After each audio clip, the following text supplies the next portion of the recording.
10,323 बर्खास्त शिक्षकों ने मुख्यमंत्री डॉक्टर मानिक साहा से भूख हड़ताल के मंच से अपनी नौकरी बहाल करने की अपील की, क्योंकि विधानसभा चुनाव सामने है। एक बार चुनाव की घोषणा हो जाने के बाद और कुछ नहीं किया जा सकता, इसलिए उनके मुद्दों के बारे में जल्द ही सोचा जाए, इसकी अपील उन्होंने की।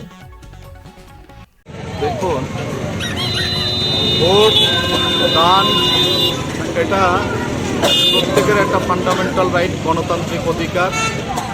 আমরা যারা সহায় সম্বলহীন ক্ষতিগ্রস্ত শিক্ষক সমাজ আজকের দিনে এটা চরম অবজ্ঞা, কাণ্ডজ্ঞানহীনতা শিক্ষা দপ্তরের পূর্বতন সরকারের সময়কাল থেকে যেটা আমাদের সাথে ঘটে আসছিল, এবং আজকের দিনও আমরা যারা অন্যায়ভাবে, অবৈধভাবে, বেআইনিভাবে প্রায় ৩৫ মাস বেতনহীন অবস্থায় আছি, আমরা আমাদের পরিবার নিয়ে চরম বিপন্নতার সম্মুখীন।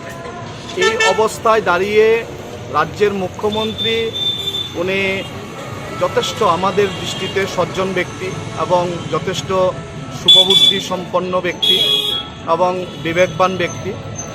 ওনার মতো একজন ব্যক্তি, যেহেতু আমরা এমন একটা পরিস্থিতির সম্মুখীন, এমন একটা সংকটপূর্ণ পরিস্থিতির সম্মুখীন, ওইরকম একটা পরিস্থিতিতে দাঁড়িয়ে উনি গতকালকে যে আশার আলো আমাদেরকে দেখিয়েছেন, আমরা বিশ্বাস রাখি সরকার 1-2 দিনের মধ্যে এই ক্ষতিগ্রস্ত 10,323 শিক্ষক সমাজের পক্ষে ভালো কিছু সেখানে সিদ্ধান্ত নেবেন।